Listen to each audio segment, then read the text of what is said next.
Arfan Diamanka, secrétaire général adjoint du SAES, syndicat autonome de l'enseignement supérieur. Nous avons entamé depuis le lundi une tournée nationale du bureau national. Nous venons au niveau donc de nos différentes bases, au niveau des campus, discuter avec nos militants pour les informer des différentes démarches que nous avons entreprises pour arriver à ce que le décret, c'est le reversement de la pension de retraite pour les ayants cause, notamment les veuves et les enfants de moins de 21 ans, puisse être effectif. Pour rappel, ce décret a été signé depuis février 2024. Mais depuis ce moment, ce décret a été perdu. Nous n'avons pas pu le retrouver. Après beaucoup d'interpellations au niveau du gouvernement, le décret n'a pas été retrouvé. Et le gouvernement lui-même a communiqué à travers le ministère de l'Enseignement supérieur et de la Recherche pour dire que le décret a été perdu.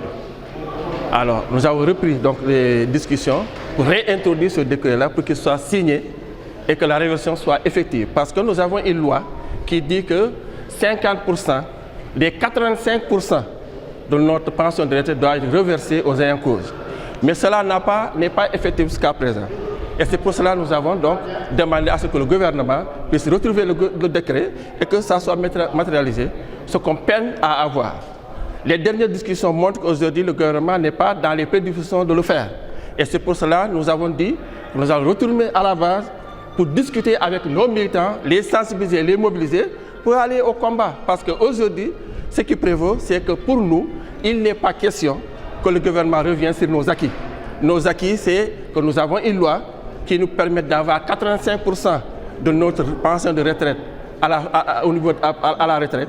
Et que cette pension de retraite-là, s'il y a un camarade qui est décédé, elle doit être reversée à hauteur de 50% pour donc les ayants droit. Ce qui n'est pas aujourd'hui matérialisé. C'est pour cela que nous sommes venus donc, en tournée au niveau donc, des différents campus. Nous avons fait lundi Dakar. Mardi, nous avons fait l'université numérique chez Amidou Kane, l'université Amadou Mokhtar Mbow. Nous sommes passés par l'université hier, par l'université Aliou Diop de Bambey et l'université Sine Saloum El Hadji Ibrahima Niass. Aujourd'hui, nous sommes ici à l'université Gaston Berger. Diémé Sow laa tudd man maay chargé de communication wu SAES. Assemblée générale bi ñu amoon fii Saint-Louis dafa nekk ci dans le cadre de tournée boo xam ne bureau national SAES ñu ngi koy amal depuis lundi. Tey benn étape rek la mais commencé nañ ko depuis lundi te ñu ngi koy fas yéene jeexale Ziguinchor. Li waral tournée boobu nag. Tournée la pour sensibiliser waat mais tournée pour mobilisation parce que li nekk suñu kanam liy xeeñ suñu kanam moo neexul te xam nañ ne fi ñu jëm ndox amu fa loolu moo tax ñu ne nañu dem waxtaanaat ak suñu base ba déggoowaat ak suñu base yépp ba nga xamante ni bu ñu décidé dóor ñëppay dóorandoo dóor bi li koy waral mooy dafa am situation boo xam ne Sénégal gi yépp dégg nañ ko Sénégal gi yépp dégg nañu ministre bi dégg nañu gouvernement du Sénégal ñu ne décret bi SAES di laaj décret bi dafa réer loolu nag ñun kenn mënu ko nangu xel mënul nangu république bu day ni Sénégal décret di fi réer te décret boobu dafa am solo parce que décret bi li muy laal mooy le social dafay laal ay famille dafay laal ay soxna ak ay borom kër yoo xamante ni seeni conjoint nekkatuñ fi dundatuñu li muy tekki mooy dañu ne jàngalekatu université bu génn àdduna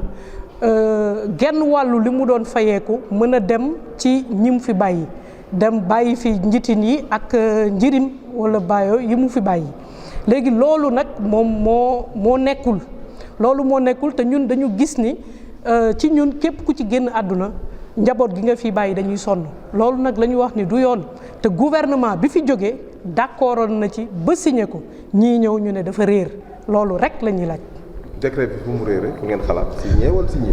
ñun xamuñu fu mu réeree xam nga ñun waxtaan nañu def nañu 2 fukki waxtaan ak benn ndax SAES du syndicat buy grève SAES toujours buy dem fenn day yóbbaale solution donc ñun grève ñu coowuñu waxtaan moo tax ba ñu yegg foofu 2 fukki waxtaan ak benn moo tax ñu am ko donc xamuñu fu mu réeree parce que signé nañ ko depuis le 28 février te biñ koy signé moog loi d'amnistie lañ ko signé ndoo te boobu réerul mais ñun suñu bos réer na loolu daal mooy xaw a teey suñu xel ci mbir mi loolu moo tax ñu ne li réer nañ ko génne rek après coow du jëpp.